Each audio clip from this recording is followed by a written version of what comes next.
I personally grow as a mentee, and I also bond with my as a mentee and as a mentor, and I bond with the mentees in a different way. Why is it important? It's important that we share experiences, to tell our stories, to look at things from a different perspective, to challenge ourselves, not only from what we know, but also from what is coming. And therefore, I really enjoy it. And I often mentor young talents, not only in finance and not only in admin. So not people like me, but actually people different than me. So we can challenge each other and grow together, right? So you would find me mentoring or coaching teams in legal or in certain disciplines like communication, but also young engineers from different locations, have different geographical presence. And it's that learning, it's that challenging, it's that thought process, and what I would call co-creation, right? Thinking together to reach somewhere is a very beautiful conversation and learning experience. Yeah. And Miguel, do you mentor yourself? And if you do, how do you practice it? Yeah, so I'm a mentor for the Berlin Founders Fund, and obviously I do mentoring for our portfolio companies. I mean, there are many different ways, right? I mean, so I guess what's relevant for this topic is mentoring on the HR side, so how we actually build these teams. And what I always like to share is how I built my own team at Unifier Ventures. So Unifier is actually like the 8th company I started over the last 10 years, and I've tried a lot of different iterations. My very first company, I was a solo founder. Then I started a company with very close friends. I started a company with acquaintances. I've tried every iteration already. Some of them were absolute disasters. Some of them were, relatively successful. I'm hoping that Unifier is the one that's the big success, because I have been very intentional in how we built this team. So as a micro fund, I mean, you don't really have a lot of people. Maximum, in the beginning, 4 or 5, maybe 6 people, maybe 2 or 3 partners, and a few analysts. And for me, what was critical was building the partner team. And I knew in the beginning that I wanted to make it as diverse as possible. So I actually, identified around 10 people within my network that I felt could fill that role as a venture partner. I mean, I tried to make it as diverse as possible, taking profiles that are not necessarily the traditional like investing profile, right? So like one of them, for example, is a lady who was doing recruitment for most of her life. And I felt that, she had the potential because of her network. And separate topic, but so our investing lens is actually like coming from psychology. There's a lot of influence in psychology, and I felt that that background could help fill that gap within our team. The other thing that I tried to put in there is, so my partner now, who's full-time, comes from more, he's really an operator. So he's built many companies. And unlike myself, that's what he's been doing full-time, because all of my companies were all part-time. I have always been an investor. That was my primary hat. And all of these companies were more passion projects for me. And so now when I decided I want to do this full-time investing and nothing else, I thought I need the operator perspective here. And so I brought all of these people together and I told them, so in the end, we're not going to be 10 people here, right? Like I want you all to be venture partners in what we're doing. And what I hope to achieve is over the next 12, 18 months, we figure out what's the best combination of skill sets here. And we've done that already. So now we have a core team, and I like how those skill sets play off of each other. And I think what's important is what Constance mentioned, right? Like these traits, how they play off each other. And there are actually a lot of research out there that the best teams are complementary skills. So challenge yourself by looking for partners, co-founders that want to argue with you, right? Like, I mean, it's not always about, having the most harmonious team, because you need to be challenged. I mean, at the end of the day, it depends on what you're trying to achieve. If, like I said earlier, if the problem you are solving is a global problem, then for sure, you alone do not have the perspective to solve that problem. And having somebody challenge you saying, I don't think that's exactly how the rest of the world thinks about it, is good. And maybe in the beginning, it's, maybe exhausting. You have to go through a lot of fights, but over the long term, I think it creates, more opportunity for success. You want to add anything?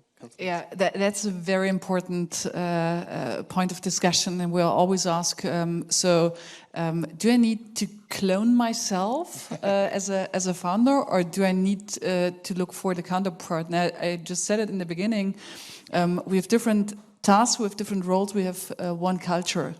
So I'm completely with you. You need to find people who have different experience, different skills, different personality traits, being able to argue with them and,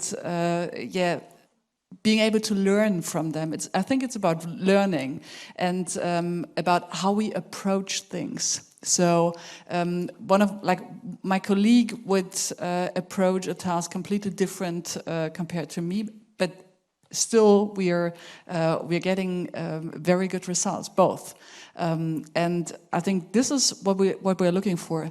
But if we are thinking about arguing, it should be only about the way we do something and not about the why or the what. So if we are arguing about our culture, for example, I'm saying, okay, we're focusing on quality, and my partner would argue, no, we are focusing on price. This would be like such a relevant part of discussion, what's the word? Perspective someone has, that would only mean fights every day, all the time. So what I'm saying is you should have one culture and one idea of what your company or your organization is bringing to the table, and with what kind of value you're offering this, and you should be clear about that. But if you're clear about that, you can argue about anything. That's my point. Speaking of arguing, I have a question, because the one thing that I really see in, I think the discussion around diversity started very recently. And I'm happy that it started and it's going on. That's a good thing. But I think a lot of companies are focusing on how can I make more diverse and more inclusive. But one thing that bothers me the most is the decision making. Like, when am I going to see people in decision making that are diverse? Because I think the struggle is not to be diverse, the struggle is for power, and the biggest power is the decision making. If you have the decision making power, you hold a big power. And what I'm wondering for four of you is, what best practices you have in your organizations to integrate different voices in the decision making? Maybe I start because it's interesting. You started it with the dialogue on diversity is new. If I look back, I would say in the last 10 years, 10, 15 years, we started that dialogue. So the dialogue is there. And what is happening and what has been happening over the years is a very good steps towards actions. If you look at countries, think about a country like UAE, a country where they have today more than 25% of their cabinet in female. Or if you look at a country like Pakistan, where they changed the regulations for membership of public listed companies boards to include minimum one female. So what I'm trying to say, yes, it might be new, but it is not really new. We need to come now to the action. And I think that is the point to answer your question. What do we need to do to make sure we have the diverse talents and diverse people in a decision making? One, we come to how are we how are we recruiting? How are we increasing that pool? And if we compare it to not so long ago, we would publish a job, the applicants would come. If all the applicants are similar, then we just take that, select from them and go. We started years ago, starting challenging. If our target is to have a more involvement from a diverse backgrounds, experiences, then we need to make sure that our selection coming in is reflecting that diversity. And if it's not, it doesn't mean that there are not people who reflect it. It maybe means we didn't do enough to look for those applicants and attract them. If you think in the digital world today, there's so many ways to attract and address these talents and invite them to join your team. So in Siemens, we're working with, for example, augmented writing, which helps us making our job postings more inclusive, more attractive for bigger parts of the audience, and therefore we see a bigger number of interested applicants from much more diverse. We also have to see the interest of the new generation. There are platforms very dedicated where we see it. It's more attractive maybe for more diverse groups. If you think about the Muse or Fairy God Boss, where there are niche platforms looking also at opportunities for women integrating after a maternity and so on. So there's so many ways where we have access to and where we can to go and be more inclusive right from the beginning in our search. And once we have the talents, it comes what we spoke about, to mentor them, to coach them, to see their attributes that they can bring and how we can help them growing new skills that help them into that leadership and the decision making through behaviors and attributes that represent that. And I absolutely agree with the earlier statement. It's one vision and a one culture for our company, and each one of us contribute in his or her own way. Any other thoughts or practices? Well, for us, it's a guiding principle that we have in the management team, and that one is let your decisions be led by the user and not by your ego.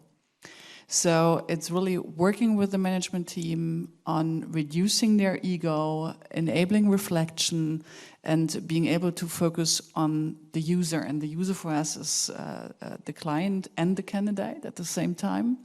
And really focus on the value that we create and let your decisions be led by the value. Maybe for me, I think what Constance described is, this is coming from the perspective of a large company already, and I think those are the two approaches. It's a top-down or bottom-up. What I described earlier is bottom-up, and I think that from the very beginning, if you're very intentional about building a diverse team, you don't even have to worry about the frameworks, because that will just get built as you grow along. But if you're a large company already and you suddenly realize, oh wow, we're selling to a global audience and we're all like 50-year-old Asian males, how do I know the Caucasian perspective over there in the US, right? And it's much harder to actually do something about that at that point. And then you have to enforce like artificial measures and say something like, all right, let's try to build this board of directors 40% female, 40% like Caucasians over the next few years. And it's much harder to do that. So like the top-down approach is necessary when you get to that point, because we're at that point in society now where we're talking about it. But for the people starting companies now, and that's my audience as an investor early stage, for these young companies, you have a chance to build a truly diverse team from the very beginning. And that's what I'm challenging everyone to do. So different approaches, but I think we all need to work on it together. Nice. If I may just add, because I really like this perspective. it's the same the way we see it, even to live it in a global organization, because it would never work top down. You can set the direction and the culture, but you can only make it bottom up when everybody embraces it. At the beginning, you asked me, how is it that we live diversity every day? It's about shaping the framework, but you would need everyone to contribute it, to have the multipliers who drive it and live it. Otherwise, it will never be transformed from a paper into life. So I think you need both the vision and the way to live it bottom up. Nice. And if I may add something, Yes. and you need, on top, if you started, if you started top down the process, the people on top just have to understand that when they started, there's no going back, and they have to live with what comes up from the bottom, because this can be different, I mean, this is probably this big difference between change and transformation. So change is, something which it's a top-down thing. You just say, okay, this has to be like, so we had this, and now we do something differently, and then come the change people and make, lemonade from really horrible lemons, maybe. And if you go for this transformational processes, you just have to understand that once you invite people to participate, they will, because this is what we all want to do. Yeah, this is what we all believe in, because we're human beings and we want to collaborate and want to do something. So it can be that something which started from the management will turn out a bit differently, and then they will have to accept it, because this is what this is what happens when you invite people to do something with them. So this whole decision-making thing, I think it's what you said in the beginning about how do we make decision-making more diverse? I think we have to start by, not everywhere, but in my context, we have to start by making decision-making more participative. This is the thing. So, and we cannot start by making it more diverse. I think this is too much. It's like a slower process, even though I don't like it. Yeah, I would like everything to be very fast and very different and all bang and beautiful. But it's not going to happen that way, because people get scared and they don't know what to say and what to do. So, but that was just my 5 cents. Thank you. Are we running out of time? I think we are, right? It's 10:30 already. I also don't know when it was ending. But do you have any questions from your seats? If you want to ask anything, I think this is the right time, because we're out of time.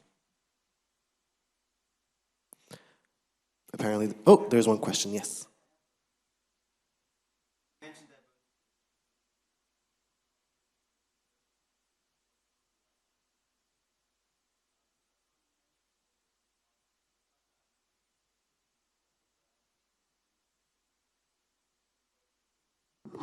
Yeah.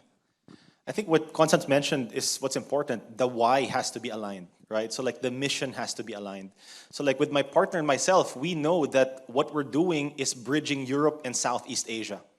That's our corridor, there are opportunities that pop up here and there in the US, but we look at them, but at the end of the day, this is our corridor, Europe, Southeast Asia, early stage technology.